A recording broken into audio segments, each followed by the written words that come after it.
പശ്ചിമേഷ്യയിൽ യുദ്ധം കൊടുമ്പിരി കൊള്ളുമ്പോൾ ഇന്ത്യയുടെ ഊർജ്ജ സുരക്ഷ ഉറപ്പാക്കാൻ ഇന്ത്യൻ നാവികസേന നടത്തിയ അതിനിർണായകമായ ഒരു നീക്കം. രണ്ടാഴ്ചത്തെ ഇടവേളയ്ക്ക് ശേഷം ഹോർമുസ് കടലിടുക്കിലൂടെ നമ്മുടെ 2 ഭീമൻ കപ്പലുകളെ ഇന്ത്യൻ നാവികസേന സുരക്ഷിതമായി പുറത്തെത്തിച്ചിരിക്കുന്നു.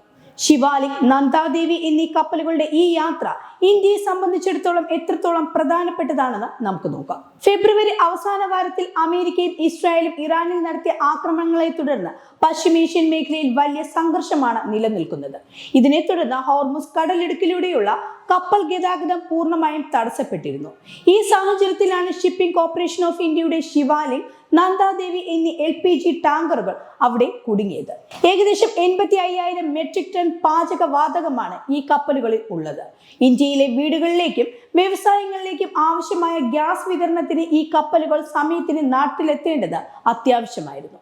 2 ആഴ്ചത്തെ അനിശ്ചിതത്വത്തിന് ശേഷം ഇന്ത്യൻ നാവികസേനയുടെ യുദ്ധക്കപ്പലിന്റെ അകമ്പടിയോടെ ഈ 2 കപ്പലുകളും ഇപ്പോൾ ഹോർമുസ് കടലിടുക്ക് കടന്നിരിക്കുകയാണ്.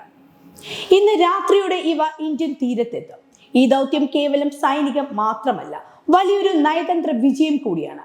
കഴിഞ്ഞ വ്യാഴാഴ്ച പ്രധാനമന്ത്രി നരേന്ദ്രമോദി ഇറാൻ പ്രസിഡന്റ് മസൂദ് പെസക്ഷിയനുമായി ഫോണിൽ സംസാരിച്ചിരുന്നു. സംഘർഷങ്ങളിൽ അദ്ദേഹം ആശങ്ക അറിയിക്കുകയും ഇന്ത്യൻ പൗരന്മാരുടെയും ചരക്കു നീക്കത്തിന്റെയും സുരക്ഷ ഉറപ്പാക്കണമെന്ന് ആവശ്യപ്പെടുകയും ചെയ്തു. അതുമാത്രമല്ല, വിദേശകാര്യമന്ത്രി S ജയശങ്കർ ഇറാൻ വിദേശകാര്യമന്ത്രി സയ്യിദ് അബ്ബാസ് അരാക്ചിയുമായി ഫെബ്രുവരി 28 മുതൽ 4 തവണയാണ് സംസാരിച്ചത്. ഈ ചർച്ചകളുടെ ഫലമായാണ് യുദ്ധം നടക്കുന്ന മേഖലയിലൂടെ ഇന്ത്യൻ കപ്പലുകൾക്ക് കടന്നുപോകാൻ അനുമതി ലഭിച്ചത്. ഇന്ത്യയുടെ എണ്ണ ഇറക്കുമതിയുടെ പ്രധാന സ്രോതസ്സുകളിൽ ഒന്നായിരുന്നു ഇറാൻ. അമേരിക്കയുടെ ഉപരോധങ്ങൾ നിലനിൽക്കുമ്പോഴും ഇറാനുമായുള്ള ബന്ധം പൂർണ്ണമായി ഉപേക്ഷിക്കാൻ ഇന്ത്യ തയ്യാറായിട്ടില്ല. ഉപരോധങ്ങൾ മറികടക്കാൻ ഇന്ത്യൻ രൂപയിലും ഇറാന്റെ കറൻസിയായ റിയാലിലും വ്യാപാരം നടത്താനുള്ള ധാരണകൾ ഇരു രാജ്യങ്ങളും നേരത്തെ ഉണ്ടാക്കിയിരുന്നു. ഇത് ഇന്ത്യയുടെ സാമ്പത്തിക താൽപര്യങ്ങൾ സംരക്ഷിക്കുന്നതിൽ നിർണായകമാണ്. ഇന്ത്യയുടെ നയതന്ത്ര മികവ് പ്രകടമാകുന്നത് ഇവിടെയാണ്. ഒരു വശത്ത് അമേരിക്കയുമായും ഇസ്രായേലുമായും ആഴത്തിലുള്ള പ്രതിരോധ ബന്ധം നിലനിർത്തുമ്പോൾ തന്നെ മറുവശത്ത് ഇറാനുമായുള്ള ബന്ധം വഷളാകാതെ ഇന്ത്യ കാത്തുസൂക്ഷിക്കുന്നു. കപ്പലുകളെ അകമ്പടി സേവിച്ച ഇന്ത്യൻ യുദ്ധക്കപ്പൽ സജ്ജമായിരിക്കുന്നത് അതീവ ജാഗ്രതയോടെയാണ്. ഇതിന്റെ എയർ ഡിഫൻസ് സിസ്റ്റങ്ങൾ ഏതു നിമിഷവും പ്രവർത്തിക്കാൻ പാകത്തിലായിരുന്നു. വെറും 33 കിലോമീറ്റർ മാത്രം വീതിയുള്ള ഹോർമുസ് കടലിടുക്കിലൂടെ കടന്നു പോകുമ്പോൾ ഏതു വശത്തു നിന്നും ആക്രമണം ഉണ്ടാക്കാൻ സാധ്യതയുണ്ട്. ഇന്ത്യയുടെ തദ്ദേശീയ ഉപഗ്രഹങ്ങൾ, ഡ്രോണുകൾ, നിരീക്ഷണ വിമാനങ്ങൾ എന്നിവ വഴി തത്സമയ വിവരങ്ങൾ കപ്പലിന് ലഭിച്ചുകൊണ്ടിരുന്നു.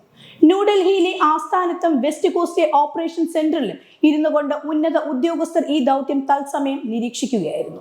ഇനി ഇന്ത്യൻ തീരത്തേക്ക് അടുക്കുമ്പോൾ സുരക്ഷയ്ക്കായി കോസ്റ്റ് ഗാർഡ് കപ്പലുകളും ഇവരോടൊപ്പം ചേരും. ലോകത്തിലെ ആകെ എണ്ണ വ്യാപാരത്തിന്റെ 20% നടക്കുന്നത് ഈ ചെറിയ കടലിടുക്കിലൂടെയാണ്. ഇന്ത്യയുടെ എണ്ണ ഇറക്കുമതിയുടെ 80% ഈ വഴിയാണ് വരുന്നത്.